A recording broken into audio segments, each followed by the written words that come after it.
So this whole loop of learn, do, teach, this whole loop continues throughout life. And because life is a constant ongoing flux, it's never a stagnated point. Life is like a river. When some water passes away, that water will go. That water will go into the sea. That water may not come back. So that's the same way. When you do one thing, when you say you write a book, that's an accomplishment. Some water went into the sea. Then the second thing is you become a motivational speaker. More water has gone into the sea. The third thing is you write another book. More water has gone into the sea. And the fourth thing is, let's say you inspire 10 million people, and a lot of water has gone into the sea.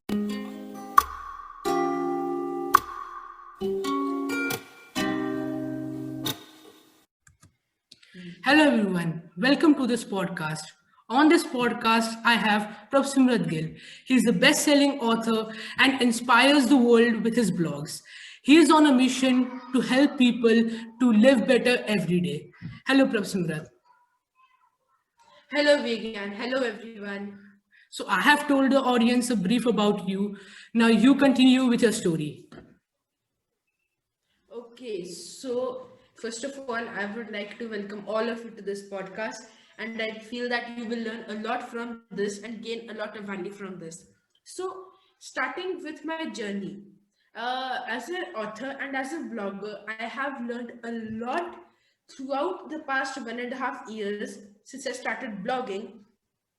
And as you told, I am on a mission to help people live better every day. I am on a mission to help people understand how they can find the meaning in their lives and take steps, one step, two step, three step. Take each step towards fulfillment, bliss, happiness, and joy. So this journey actually started very interestingly. And like it is actually the role of my mom who has helped me so much and helped me learn so much throughout the years. So, as far as I can remember, she has been having many discussions with me regarding personal development, self help, and all those ideas just got into my mind. All those ideas just got into my mind, and I felt okay, now I know so much. Now I have this knowledge that I'm implementing in my life to live properly and live blissfully. And when I saw that, okay, many people were just living day by day and not really, living the blissful and happy life that they want. When I saw that people were living unhappily, but they had all the necessary skills and all the necessary things to live happily. Like when I saw that they had everything, but they were not using it, I felt that it was my mission to help them how to use and understand themselves much more better so that they can live happily. And that's where this journey started, from all those small seeds of understanding that got into me. So in 2018, what happened was that I thought of becoming a motivational speaker. When I was in sixth grade, I thought of becoming a motivational speaker, but that thought just passed by, and I was like, okay, let it go. And then I still had the seed of inspiring people, but the one form was motivational speaking that I did not really pursue. Then in July of 2019, as you would know, I was searching about 21st century digital skills. And through that, I found one thing that really struck with me, like it struck a chord with me, and it was blogging. So I was like, okay, this is interesting. And I searched a little more about it, what it was, how it worked. And that same evening, I got a domain and I wrote my first blog on habits. So that is how this journey started. And the small seed of inspiring people, helping people lead better lives by sharing my knowledge, that seed came out through writing. And that is how this journey actually started. And this is the book that I wrote, Explore the New You. And it actually, this book came during this lockdown and this work from home, schooling from home time. And what I learned was that now that I had enough time on my hands, why not try writing a book? So I had that idea and I was like, okay, that is interesting. And I just started writing. And then finally, I was first working on a fiction book, but that is currently in the works. And then in October, I came with the idea of writing this one. And that's how all of this started. And I culminated all of the knowledge that I had into this. And that's how I became an author and a blogger. So that's my journey. That's amazing. So, what do you think your the first thought of yours that I want to be a motivational speaker, would that grow in the future? Yes, definitely. That would grow. I've been following many motivational speakers throughout many years, from like Priya Kumar, Simarjeet Singh, then we have Vishen Lakhiani, we have Brian Tracy. All of these people have constantly been like my role models and have helped me understand what it is to speak in front of people, how to do that, how to expand your knowledge and all of that. So yes, the thought of becoming a motivational speaker is still there, and I will be pursuing it very soon. That's great. That's great. So when I was going through your books index, I saw that you have written many things about habit formation and all. Yes. So would you like to Yes. explain to the audience what's habit and how to form it and how to bring it into permanent, like that won't go away in the whole life? Okay, so that's a very interesting question, and it has a very detailed answer to it, so everyone stick around. So what is a habit? And that, so let me explain you. Do you brush every day? Yes, that's obvious. Do you drive out of your drive and go to the office every day? You do that every day. You cook food every day. You eat food every day. You tie your shoes every day. These are very small, small acts, but all of these are habits. So, do you always, before brushing, do you always see whether I pick up the paste first or whether I should pick up the brush first? Also, while tying shoes, do you see that you tie the left shoe first or the right shoe first? You don't do that, right? No. Whenever you are like, okay, I have to go to the office. And like you have to go to the office, you simply go pick up your shoes, tie them, and go off. When you're tying the shoes, when you're doing that action, you're not fully focused in it. You may be thinking about an upcoming deal or the new meeting that you have scheduled today. So you're not fully focused on that action, but it's happening. That action is happening, but you're not fully focused on it. You're not fully focused on that action, and that action is a habit. So any behavior that happens automatically, any behavior that happens naturally, and you do not require conscious effort to do that, that behavior is a habit. Okay, okay, that's great. So answering your first question, that's answering your So, first question. how to form a habit, and in how many days that we are sure that yes, a habit has been formed? Okay, so habit formation is a very important factor for achieving success. So, as I told in my book as well, like the four components are finding your meaning, setting the right goals, having the right kind of mindset, and then taking the right actions, building the right habits to smoothen out your journey. So, the way to build habits is very simple. Actually, that is a very simple process, and so let me explain the whole background of it and why do we have to form habits. So, the human mind is a very interesting and complex. The human mind is a very interesting and complex thing. Like we learn so much, and there are so many complexities that we can't really understand all of them, even though it's us. And that's why the mind has to process about 60,000 thoughts a day. 60,000 thoughts in 24 hours. And those thoughts, like it has to process them. It's like, okay, I get this thought. Now, where do I put it? I put it in the subconscious. I put it somewhere else. I put it in the neocortex. So, where do I put this thought? Where does it go? The mind has to do all of this work in a frenzy. It just does that. Okay, this, that. And that is why the mind does not have enough time to process each action and understand how it should be done. So, in order to conserve the energy, the mind is a natural conservationalist. So, in order to conserve that energy, the limited amount of energy that the mind has, it tries to look for behavior automation. What is behavior automation? Building a habit. Therefore, your mind does not always logically think whether it will be time consuming or whether it will be efficient to tie the left shoe first or the right shoe first. Because if you think logically, if you spend time thinking about what is more time efficient, you simply waste your time. And that is why the mind looks for habit formation. Like it does not really care if the left shoe tying is more efficient or the right shoe tying is more efficient. It just wants that action to be done. And when something happens repeatedly, the mind notices that, okay, this thing is happening repeatedly now, and means there is some significance to this action, and it becomes a habit. Now, the deepening process, what actually goes inside the mind is that the mind is looking for four major parameters. Four major parameters that lead to habit formation. So, the first major parameter is the trigger, then there's the desire, then there is the action, and then there is the result. So let's say that you're a child and you're learning how to tie a lace, how to tie your shoes.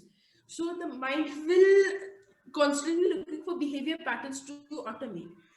So what you do is you first sit down, you go down, you tie your shoe, you pick up the lace, you follow a certain pattern, and then you do the same for the right shoe.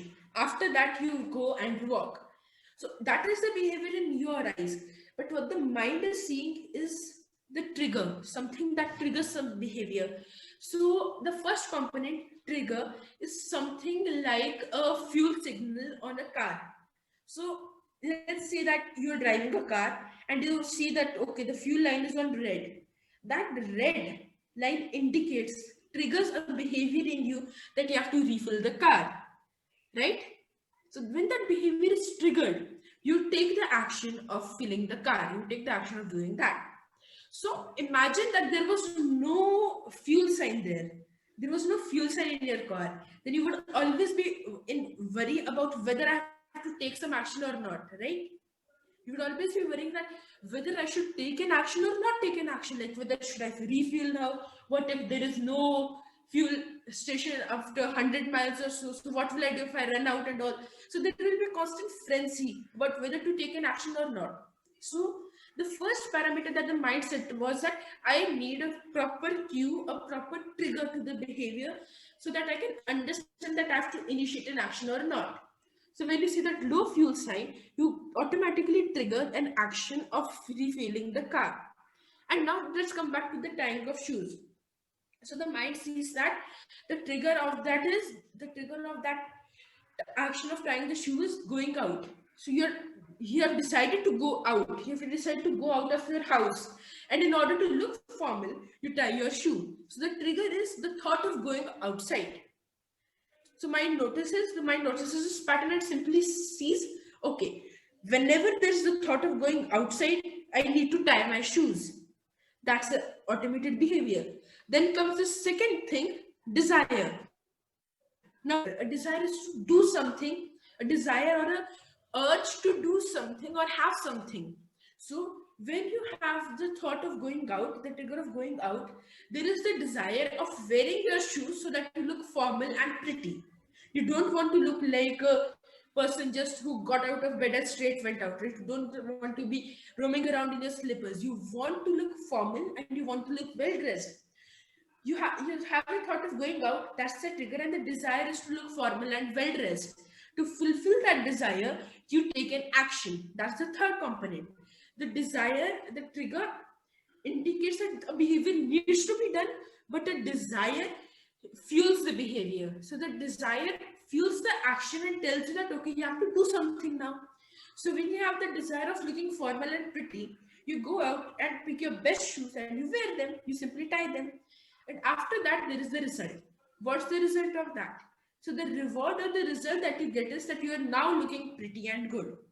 So this 4-step loop, trigger, desire, action and result, this continuously moves again and again. And when this loop is fulfilled again and again, the mind notices this behavior and simply stores it as a catalog.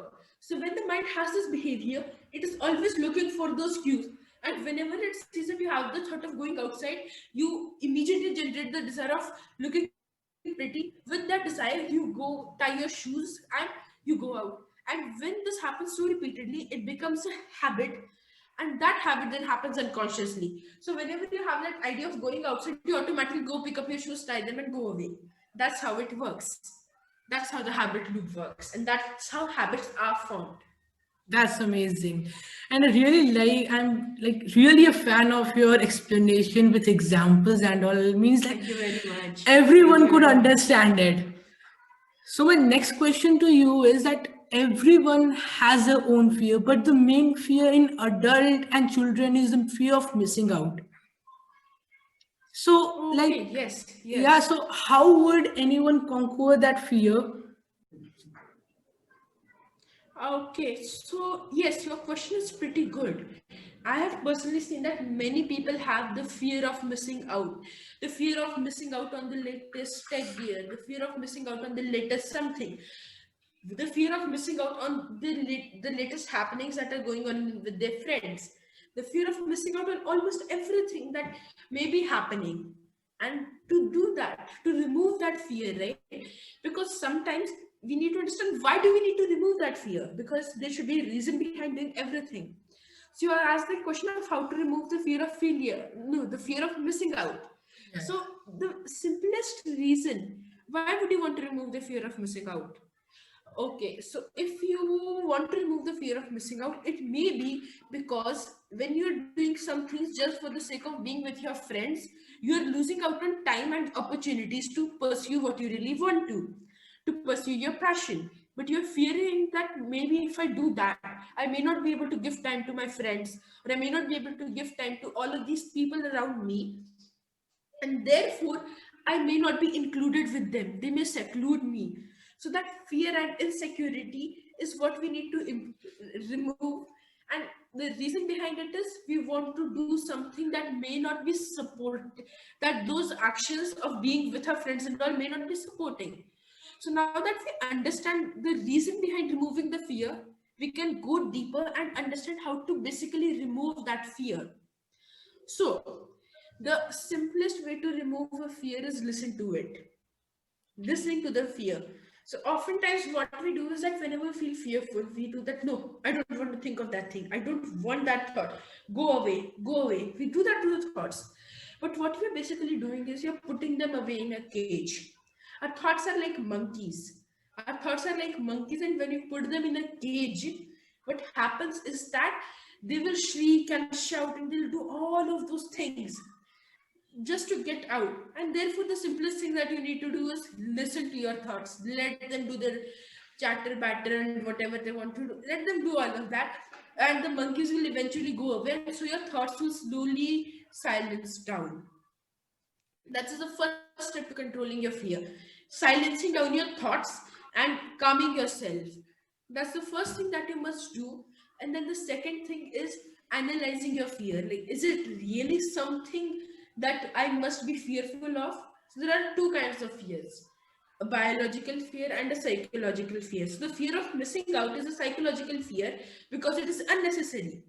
Biological fears are like the fear of dying in a collision by crossing a red line. So when you see a red line, you stop your car. You stop your car when you see a red light because you may fear dying in a collision, and that is necessary fear.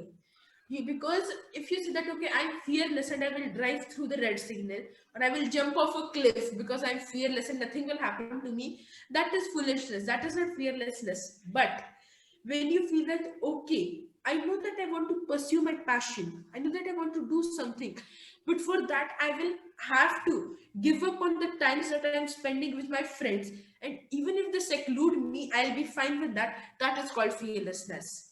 So, how do you reach that state of fearlessness where being or not being with your friend doesn't affect you? So, the simplest way to do that is by asking yourself questions. Let's say that your passion and your purpose is to inspire people, to help people by, let's say, writing a book. So you have to take time out to write a book. And now you are like, okay, I need to take time out to write my book. But today evening, I have this little game with my friends, and tomorrow we are going to have that discussion about the new policy or something. And we need to see if that is beneficial and if we can buy the new phones or not, and all of those things. So, those discussions, you may feel that I need to take time out to write my book, but what if I missed on those discussions and my friends don't include me anymore? You have that doubt in your head. You have that fear of missing out, right? That is what you call the fear of missing out. So you ask yourself, okay, if I miss out today's game, what will happen? Your friends will be irritated at you. You're like, if I miss out today's game, my friends will be irritated at me. Tomorrow, if I miss out the meeting, my friends will again be worried that, oh my god, we don't know why he isn't coming. And there must be some reason. So they might come and ask me why I did not join them. They must be irritated or frustrated about me not joining. They must feel that I am maybe trying to push myself away from them or something. They might think something like this or that, and then if I don't join some more days, what will happen? They'll think that maybe I'm not their friend anymore, or maybe I don't want to do something and all. I don't want to be with them, and they may think that, and that way you will feel that, oh my god, all these things happen to me. How will I deal with them? How will I become friends again if all of them think that I'm not their friend anymore? So you think, okay, my passion is to write my book, my passion is to spread my message to many people, and if I can explain my situation, like I want to write a book, so I won't be able to spend time with my friends. How do I explain that to my friends? You simply say, okay, everyone listen, I am working on a book and I need time out for that, I need time for that, so I may not be able to join all of you in many of the discussions and meetings, so I will be away for some time. You may not know the latest tech you're going on, you may not know what is the new things happening within your friends and all, but you will have time to work on your book, and your friends may say, oh god, you're doing such a project and for that you need time. Oh, you just can spend time with us and all. So you may feel doubtful at that time, fear of missing out, but you may feel the fear of missing out again. But just ask yourself consciously, question yourself, if I give time here, what is more important to me, my book or being with my friends? If the answer is writing a book to inspire many people, you do that. But if your answer is just pleasing a few people because they are your friends and you may miss them, do that. Most probably the answer will be inspiring many people, because that is where the ambivalence and confusion of fear of missing out comes in. So you want to do something but you're not able to because you fear missing out, and that is just the thing. And when you know that what is more important to you, what is your priority for yourself, for your own happiness, what is more important, you will do that. And if your friends feel like, okay, we don't understand why you want to do this, and we won't be friends with you anymore if you don't spend time with us, if that is what your friends are saying to you, then the thing will be like, okay, what if I lose these friends, what will happen then? Think about the worst thing that will happen. You lose some connections. That is the worst thing that will happen, right? You lose some connections. But if you're losing some connections to follow your passion, and by following that you're gaining 100 new connections, or some many connections with the readers who read your book, would you prefer that, or would you just prefer pleasing a few people? So you will often realize that your fear isn't something that you're so exaggerating about. Oh my god, what happens if I miss this? What happens if I miss that? Nothing will happen if you miss that. The whole world won't turn upside down if you are not there at some specific point. Do what matters to you, and if you feel fearful, just imagine the worst thing that will happen. If that worst thing is going to end your life, then you may think of not doing it. But here in the case of fear of missing out, what happens is that it is often unnecessary. It is often an unnecessary fear, and just to be with someone, just to be with a few people, you're missing out on your chance to unleash your potential. And if you don't want to miss out on that chance, losing a few connections may not hurt you, and may hurt you at the beginning, but won't be that big of a loss in the long term. You may even actually benefit from it if your relationships with your friends and all are not very positive and toxic. They're toxic, then, and you're fearing to miss out on them, then it might be that it is actually good for you to miss out on them and follow your passion and find your own happiness. So no matter what people will think, if you're worrying, because it is just what people will think about me, what will people think, it's just that fear, and that's why you're fearing to miss out.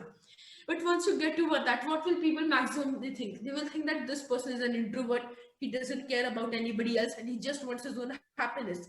Fine, let people think that, but follow your potential and do what you want. Truly feel that is your priority, and that way you'll simply overcome your fear of missing out. Means that so two key points to get over this fear is questioning and making the fear friend rather than getting away from it. Exactly. Make Uh, it a friend, not a foe. That's very important. Okay, so now my question is once you have inspired all the people, no, we can't inspire all the people, but most of the people, and you Yeah. have given your best. So, what after that? Okay. That's pretty interesting question. What after doing something, right? What after achieving a milestone? What after achieving your goal? So the main thing is that what when you have a passion, when you have a purpose, you build your self-belief, you build your confidence, you learn many new things, you build many new habits for that. And when you achieve your goal, it just does not vanish away. It does not vanish away.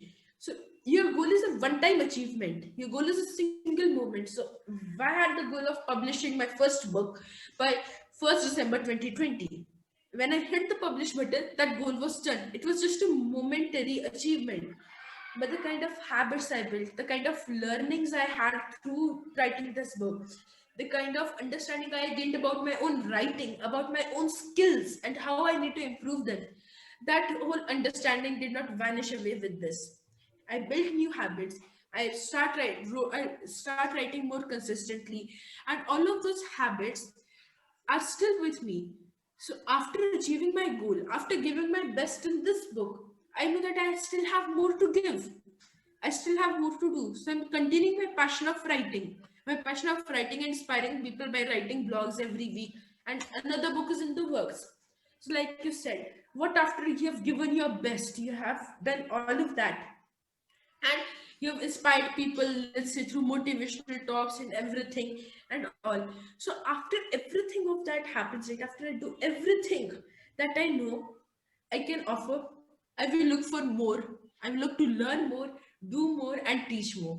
So this whole loop of learn, do, teach, this whole loop continues throughout life. And because life is a constant ongoing flux, it's never a stagnated point. Life is like a river. When some water passes away, that water will go. That water will go into the sea. That water may not come back. So that's the same way. When you do one thing, when you say you write a book, that's an accomplishment. Some water went into the sea. Then the second thing is you become a motivational speaker. More water has gone into the sea. The third thing is you write another book. More water has gone into the sea. And the fourth thing is, let's say you inspire 10 million people, and a lot of water has gone into the sea. But the water cycle happens, and again clouds come up, it rains, and the river flows. So that's how the life loop also works. The water flows, it rises again in the form of clouds, rains on mountains, comes back. So learning, what it is that life is a constant flux of learning. We need to continuously learn, right? Learning is not limited to school or college. When we learn throughout, we find more things to do. And all of these habits and all, our purpose lives with us throughout.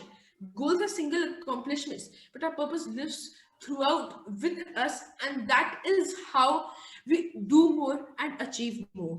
So, when I inspire many people, when I do a lot of things, let's say I've written many books, I have given many motivational talks, I've done so many things, and maybe the next thing that I may be doing is, let's say, writing another book. After writing so many books, why not I try a new genre? Why not I do something more in my passion of writing? Then another thing can be, if I've done so many motivational talks and all, why don't I give another talk? So every talk, every book, every blog is one step at a time towards higher realization of your purpose, and the realization of that purpose goes on throughout your life.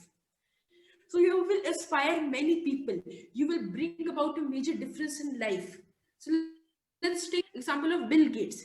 Bill Gates has built such a big corporation, Microsoft.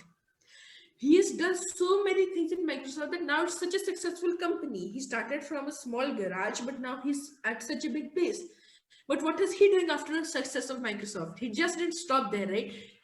He learned more. He understood how I can pursue my passion, my purpose of helping people.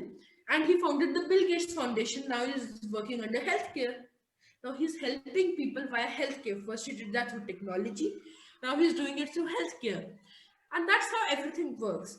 So I may be inspired by writing books, by building courses, or by giving motivational talks, all of that.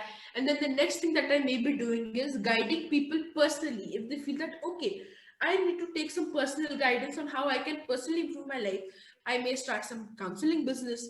I may start some business of counseling people to deal with multiple issues, multiple psychological issues that they face in life. So after achieving many things, right, after doing that, you still have more to learn and more to do, because the universe is ever expanding, and the more you dive into the sea, the more it expands, right? Knowledge is like the sea. The more you put in, the more water you put in, the more it continues to expand. So the more knowledge you gain, the more depth you gain, the more your fields of understanding and the more opportunities open up. And what you really need to learn is how to grab those opportunities. How, let's see that I had the opportunity of helping people by personal coaching. I take that opportunity to start a personal coaching business, counseling business. Let's say I got the opportunity of writing a book. I had the message of inspiring people, and I got the opportunity to write a book. I did it. I grabbed that opportunity. So we have to be good at grabbing opportunities and letting that river, clouds and rain cycle, the water cycle of our life, make it continue and grow. That's what happens after accomplishment of a goal. Okay, now, like it's like the drops would always come in your life, and collecting it and making a big Exactly. sea is the main part. So the Exactly. Make a next, big sea. so the Yes, next make a big question, sea and expand your life. Yes, exactly. so the next question Continue. to you is that you have been writing books, and a published book is there, and your blogs.